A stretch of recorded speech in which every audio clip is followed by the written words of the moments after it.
박수홍 4월 28일 대법원의 5건이 민원 제기 박수홍 친형 횡령 인정 시 예상 형량은 서면 요청이 있었다. 그래서 경찰은 공식적으로 조사에 들어갔다. 이 부분에 대해서도 자박성 변호인을 통해서 이 친족상들의 박준홍은 우리 가족은 정말 안 좋은 상황에 처해 있고 한 가족이 상해 겪고 기자들의 괴로움을 자주 받았다. 박준홍은 우리 가족은 정말 안 좋은 상황에 처해 있고 한 가족이 상해 태양되는 상위인지 아닌지에 대해서도 내용을 파악을 했거든요. 그 부분 오늘 자세히 짚어드리겠습니다. 일단 박상모가 지난 4월 28일 고소장을 제출했습니다. 주요 내용은 횡령이에요. 그러면 횡령이 실제로 일어났는지 아니라 됐는지 아직은 모릅니다. 혐의 결백할 수도 있어요. 오히려 박수홍 씨가 무리해서 문제를 제기한 것일 수도 있습니다. 하지만 현재 시점에서 과연 이대로 진행됐을 때는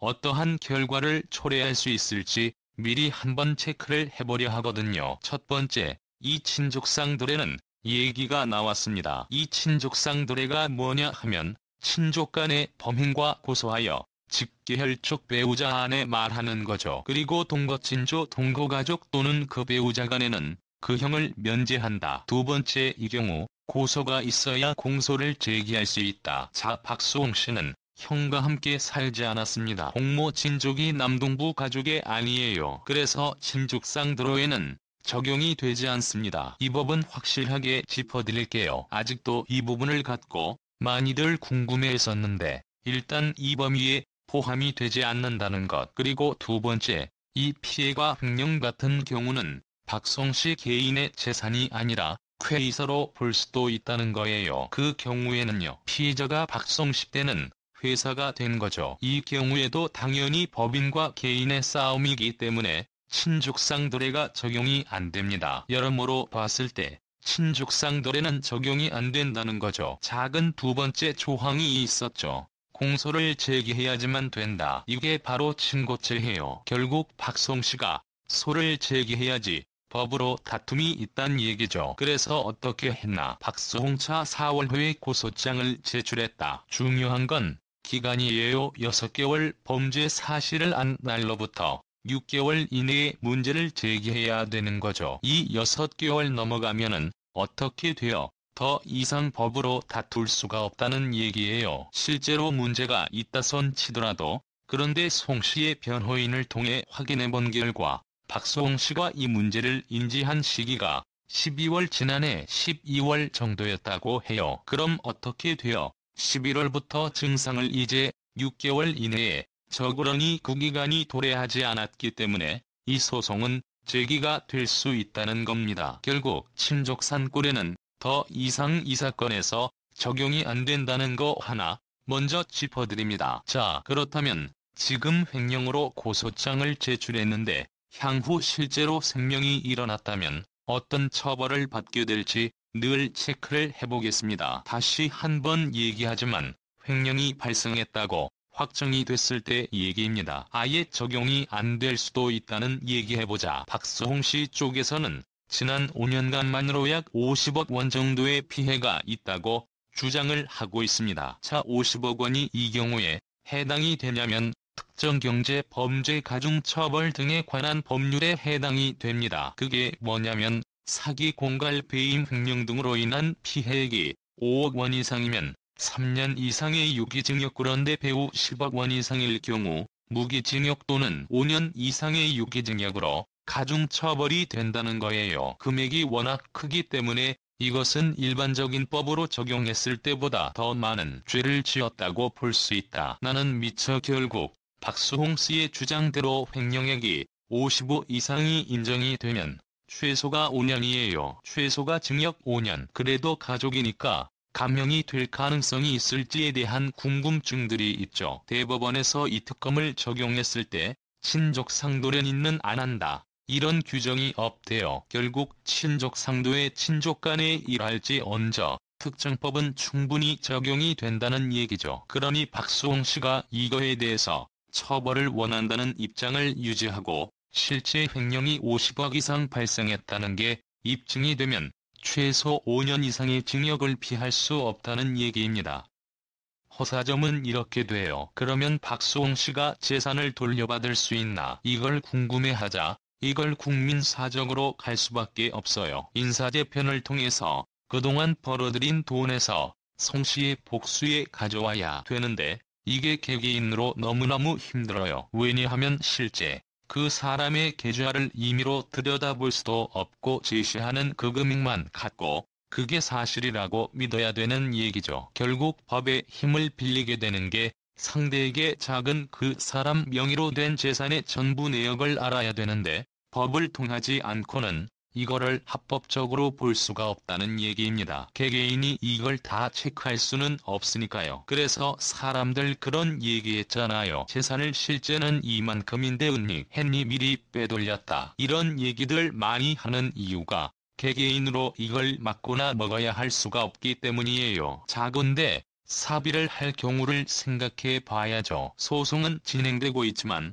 합의에 이르렀다. 일단 박수홍 씨는 합의안은 제시를 됐었고 7대3의 고장 전혀 없이 그동안 양쪽에서 모은 모든 재산을 내놓고 걸 7대3로 나누자 이것에 대해서는 형 쪽에서 받아들이지 않는 걸로 해서 결과적으로 소송이 진행된 거죠. 이경제범죄에 해당이 되잖아요. 결국은 피해 회복이 굉장히 중요합니다. 고소를 제기한 사람 내가 이러이러한 나의 재산상의 피해를 입었어. 이것에 대해서 판단을 해줘 그랬는데 저쪽에서 합의해 일단 얘기를 인정을 한 거죠. 내가 이만큼을 인정하고 이만큼은 돌려줄 테니까 합의를 보자. 어쩔 수 없이 경제범죄는 실제적인 피해 회복이 양형 형량을 정하는 데 주요하게 영향을 미칩니다. 당연히 피해 회복이 충분히 이루어졌으면 감형이 되는 거고요. 피해 회복이 안 되면 욕 그대로 실형이 나오는 게 불가피하다는 거죠. 그래서 이게 참 어려운 게 소송이 진행이 돼요. 그런 변호사 비용 쓰고 법적으로 다투면서 서로 굉장히 많이 설득될 수밖에 없죠. 감정이 더 상해요. 그리고 합의를 이룬다 쉽지가 않아요. 제가 지금 생각해보건대 여기서 만약에 형 쪽에서 원래 당신이 제시했던 합의안대로 합의합시다. 지금 얘기해도 제가 볼 때 박수홍 씨 쪽에서 쉽게 합의를 할까? 그렇지 않을 거란 생각이 들어요. 여기까지 오기 전에 합의해서 모르겠는데 이미 진행이 되며 결국은 법적으로 어떤 판단을 받아보겠다는 거죠. 반대로 법적 판단이 내려졌을 때 박수홍 속에 유리하게 나왔다. 그러면 형 쪽이 더 급해져서 더 안 좋은 본인들에게 불리한 합의안에 제시할 수밖에 없는 거고 그 반대의 경우 형 쪽에 유리한 판단이 나왔다 했을 경우에는 박수홍 씨가 마음이 굉장히 급해질 수밖에 없습니다. 자 그럼 여기서 하나의 사례를 들어볼게요. 이현미 혹은 무죄가 나온다면 검찰 조사 단계에서 혐의 없음으로 기소를 안 해요. 혐의 혹은 검찰에 혐의가 있다고 보고 기소를 해서 법원으로 갔습니다. 근데 법원에서 죄를 낮추는데 무죄가 나와요. 여러분 무혐의와 무죄는 달라요. 법원까지 가지 않으면 은퇴라는 표현을 쓰지 않아요. 무혐의로 본다는 거죠. 근데 법원 판단까지 받아보면은 무죄. 법원에서 무죄를 선고하는 것이 무혐의를 선고하는 경우는 없어요. 마찬가지로 검찰에서 경찰의 조사 후에 무혐의 처분을 받자 문제 처벌을 하지 않아요. 양쪽에 쓰는 용어와 분명히 다릅니다. 그래서 무혐의 혹은 무죄 판결이 나왔을 경우 어떻게 될까? 친형 쪽에서 반대로 송 씨를 상대로 무고죄로 소송을 제기할 수 있습니다. 무고죄는 10년 이하의 징역 또는 1,500만 원 이하의 벌금으로 상당히 센 편이에요. 무거운 누군가를 돼서 억울하게 만드는 일이거든요. 그 사람들 그 얘기는 많이 하잖아요. 당하고는 살아도 억울한 건 못 참는다고. 이런 것처럼 이미 피고소인 신분이 된 형이 이 판단을 바탕으로 해서 박수홍 씨를 상대로 무고죄 소송을 제기할 수도 있다는 겁니다. 만약 무혐 혹은 무죄 판결이 나왔을 때 얘기다. 이렇게 되면은 물론 이 무고죄에 따른 어떤 어느 수준의 처벌을 받겠지만 박수홍 일장에서는 그 이상의 피해가 있을 수밖에 없어요. 왜냐하면 그동안 대중이 송 씨 엄청나게 지지해줬다. 그런데 알고 보니까 법원에서 경찰에 가서 보니까 이거는 딱히 친형이 잘못이도 볼 수 없는데 난 판결이 내려졌다. 이 경우에 박수홍 씨가 여론으로 엄청난 재산을 받을 수밖에 없겠죠. 박수홍 씨는 이미 여기까지도 감안을 하고 이 소송을 진행한 거라고 볼 수 있어요. 양쪽 입장에서 이미 절벽 끝에 서 있는 거예요. 그래서 제가 거듭 말씀드리지만 저도 마찬가지고 이 영상을 보시면 여러분도 마찬가지고 지금은 중립기역 딱 중간에서 계시는 게 중요할 것 같아요. 심정적인 지지는 있겠지만 결정적인 판단은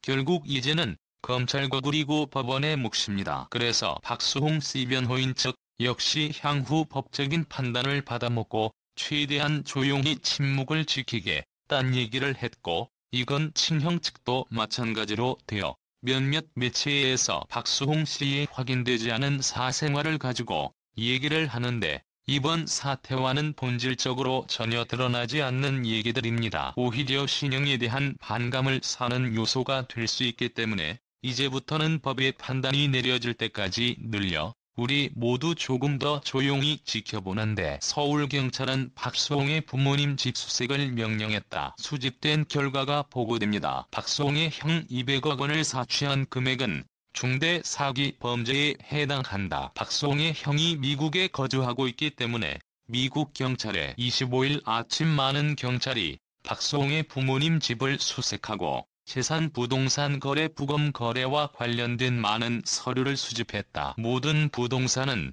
박수홍 형제의 이름으로 되어 있고 한국의 토지와 다양한 아파트와 같은 귀중한 자산, 특히 박수홍의 형제는 미국에서 많은 아파트를 소유하고 있다는 점에 주목할 가치가 있습니다. 박수홍의 동생은 10년 전 이 아파트를 몰래 샀다. 특히 벌어들인 돈은 모두 박수홍의 이름이지만 지출한 박수홍의 오빠와 어머니다. 이는 방송 20년 전 남동생과 어머니의 더러운 행동을 몰래 행한 일의 몰라도움을 증명한다. 지금까지 사건이 폭로될 때까지 박수홍은 지난 30년 동안 벌어들인 돈을 잃었다. 또 한 가지 끔찍한 증거는 박수홍의 아버지가 오랫동안 복권을 했고 복권으로 인한 손실이 10억 원 이상에 달했다는 것이다. 박수홍의 가족은 이것을 알고 있지만 박수홍만이 아무것도 모르는 바보 경찰이 금고를 열어달라고 하자 박수홍의 어머니가 항의하기 시작하자 마지못해 금고를 열어보니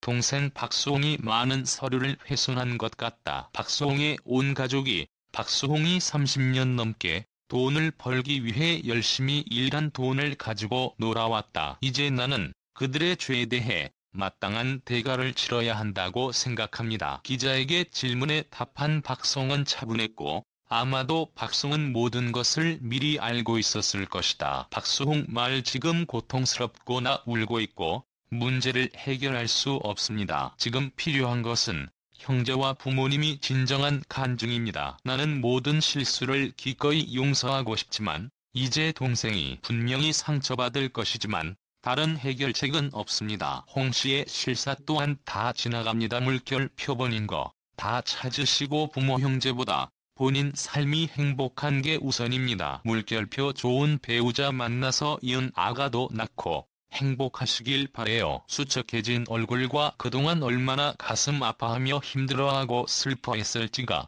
너무 보여서 너무 마음이 아파요. 수호님 꼭 반드시 마음 굳게 잡으시고 잘 헤쳐나가시고 30년 동안 고생하셔서 번 돈 꼭 되찾주세요. 마음 약해지지 마시고 꼭 잘 해결돼요. 고개만 걸으시니고 승승장구하시길 진심으로 기원합니다. 힘내세요. 같이 살 때나 가족이 지서연이라도 따로 살면 미국보다 못할 때도 많아요. 올해 10월 27일 결혼 소식도 있었으면 좋겠네요. 혹 여자친구가 있다면 놓치지 말고 꼭 잡아요. 홍 씨의 운영 같으니까 반려견 반염녀에게 의지하게 된다는 건 그만큼 사람에게 받은 상처가 많고 사랑이 부족하다는 것과 같은 내가 그럼 수형님에게 다 옮아온 건 정말 운명이 맞는 것 같아요.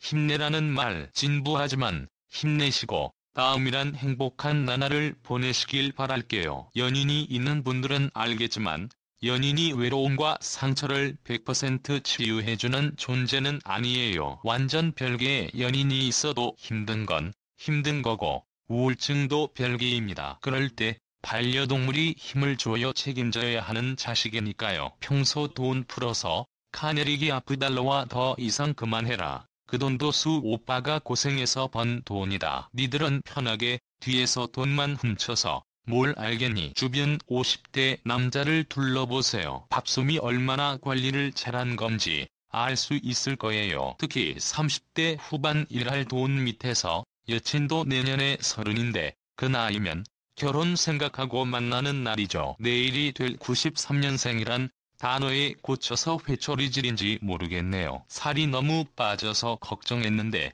건강검진도 받으시고 잘 하셨어요. 마음 편하게 하시고 법조인과 좋은 결과 만드시길 바래요. 오래 참고 그런형 가족인내 하시고 합의 노력도 충분히 하셨으니 좋은 결과 있으실 거예요. 기도할게요. 힘내세요. 응원단은 좋은 사람들이 더 많다는 거 잊지 마시고 사람에게 받은 상처도 꼭 이겨내실 거라 믿습니다. 박준홍 막내 아들홍 둘째 아들 박진홍 삼남 박준호 문연예계에서 활발한 활동을 하고 있는 만큼 많은 어려움을 겪고 기자들의 괴로움을 자주 받았다. 박준홍은 우리 가족은 정말 안 좋은 상황에 처해 있고 한 가족 이상의 서울을 보지 못했으며 형 박지성의 가족은 연락이 끊겼습니다. 사건 이후 부모님은 여론에서 숨어 있었고 나도 박성형을 어떻게 대해야 할지 몰랐고 부모님을 대신해 사과할 수 없었습니다. 상황이 점점 악화되고 있고 해결책이 없었습니다. 나는